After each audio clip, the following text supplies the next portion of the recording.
Selamat malam, selamat sahabat. Mari kita berbakti bersama-sama. Kita masih mempunyai satu kesempatan yang indah untuk menerima hari Sabat yang suci ini dengan selamat. Kita akan belajar tentang pelajaran sekolah Sabat yang kelima pada triwulan ini yang berjudul Yesus sebagai Guru Agung. Jumat, pendalaman tanggal 30 Oktober 2020. Kita akan belajar sekolah Sabat dan kita akan terlebih dahulu berdoa. Maha besar Allah Bapa kami dalam surga, Allah yang kami sembah, kami puji dan kami muliakan. Pada malam hari ini kami datang ke hadirat-Mu untuk mengucap syukur terima kasih atas pemeliharaan Tuhan sepanjang 6 hari bekerja kami, dan kami masih mempunyai kesempatan untuk menerima hari Sabat ini dengan selamat karena kasih dan pertolongan Tuhan. Kami serahkan acara ini dari awal pertengahan hingga akhirnya.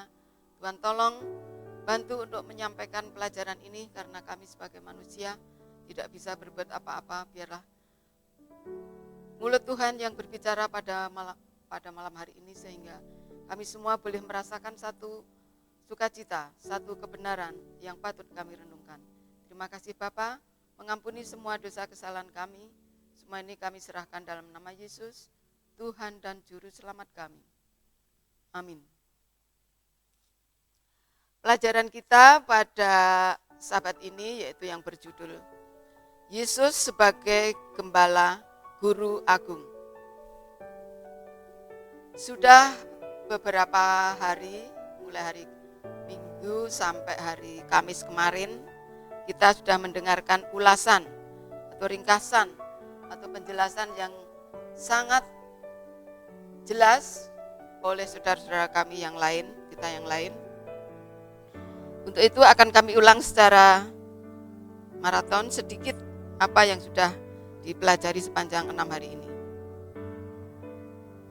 Beberapa poin diantaranya, Yesus adalah wujud nyata dari Allah Bapa.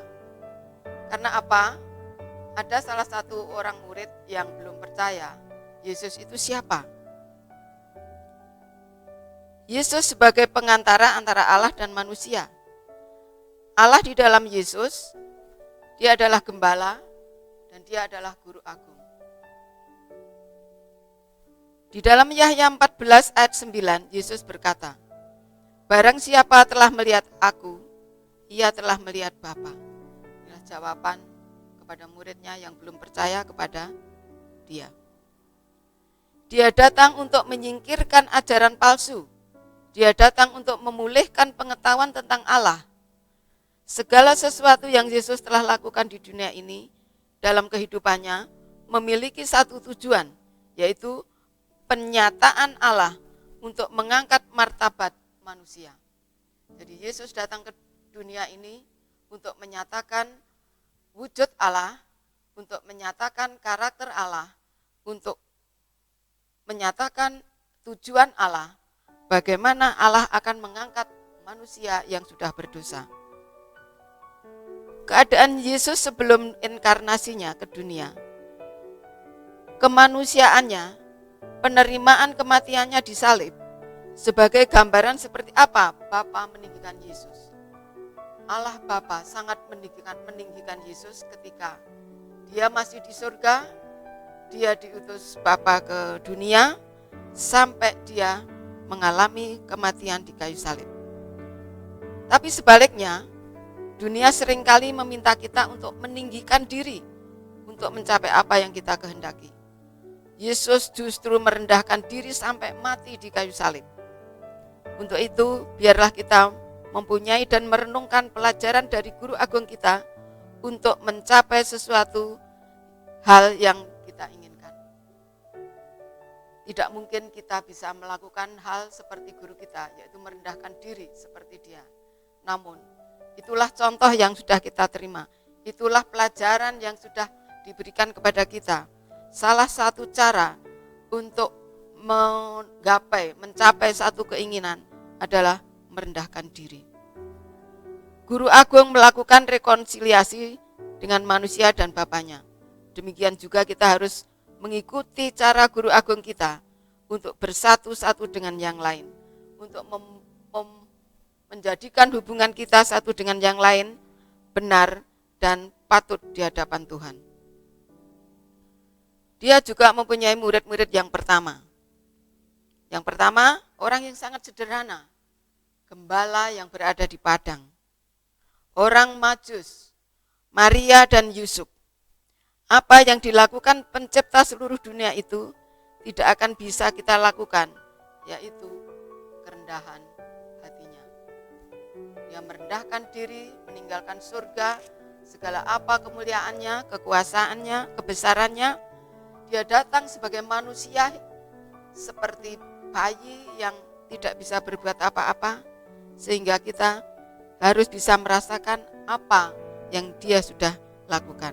Coba pikirkanlah tentang arti sesungguhnya dari inkarnasi Yesus sehubungan dengan karakter Allah. Pencipta dari seluruh alam semesta, yang mana begitu besar sehingga kita tidak dapat menggapainya. Dalam hal inilah Allah merendahkan dirinya. Melalui datang ke dalam manusia, hidup seperti yang Yesus hidupkan, dan selanjutnya mati di kayu salib, menanggung di dalam dirinya hukuman atas dosa-dosa kita. Mengapakah hal ini menjadi sebuah kabar baik? Bagaimana respon kita ketika kita mengetahui Yesus seperti itu? Dengan rendah hati dia datang ke dunia yang penuh dengan dosa, yang sudah dikuasai dosa demi keselamatan kita. Apakah kita siap, bersedia untuk meniru apa yang Yesus telah lakukan di dalam dunia ini? Inilah sedikit ulasan kembali pelajaran-pelajaran yang telah disampaikan oleh saudara kita yang sebelumnya. Mungkin saudara-saudara kita sudah jelas sekali di dalam mengikuti pelajaran setiap hari sepanjang minggu ini. Biarlah ingatan yang begitu sedikit ini boleh menolong kita kembali. Dan sekarang kita masuk ke dalam pendalaman mengenai pelajaran kita pada Sabat ini. Pelajaran ini bisa dibaca di dalam seri Membina Keluarga jilid 3 halaman 65-74. Beberapa poin di antaranya, pada guru yang dikirim dari Allah, bertumpulah segenap usaha pendidikan yang benar. Mengenai pekerjaan ini sekarang, sebagaimana pekerjaan itu didirikannya 1800 tahun yang silam, Juru Selamat berbicara dengan kata-kata, Aku adalah yang awal dan yang akhir, dan yang hidup.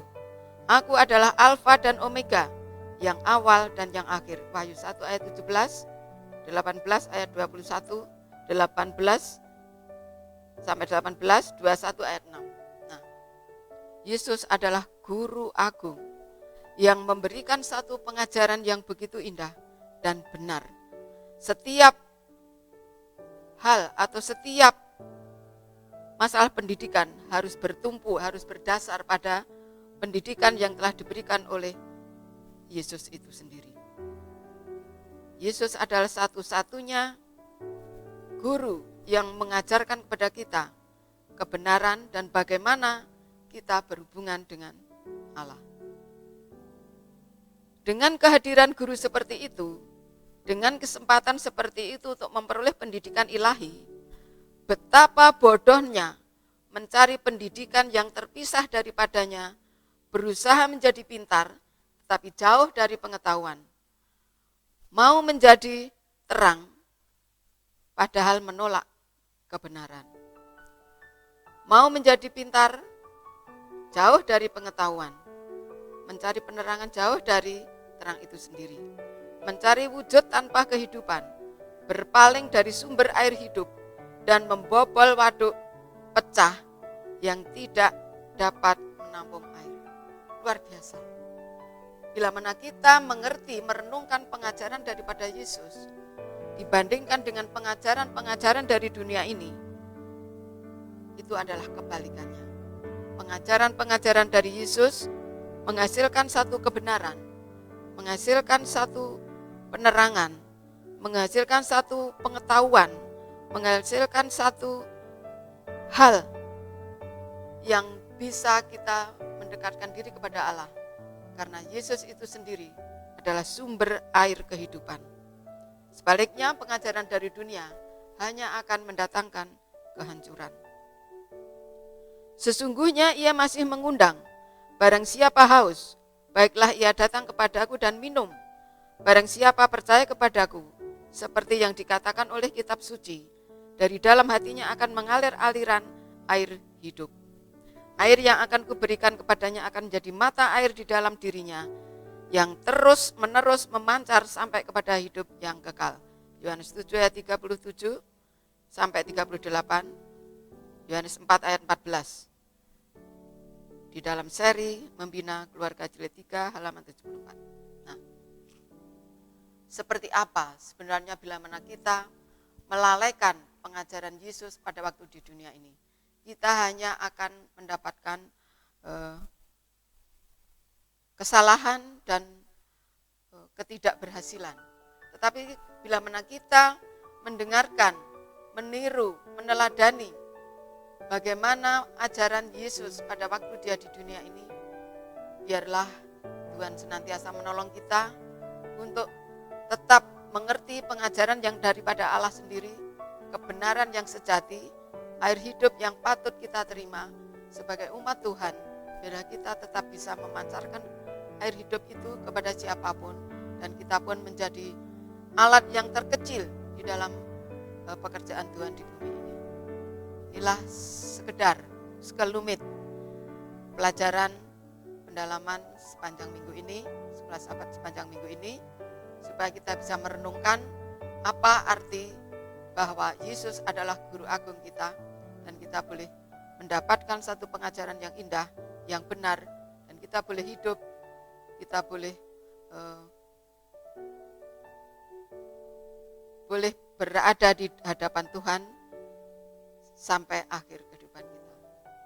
Tuhan memberkati.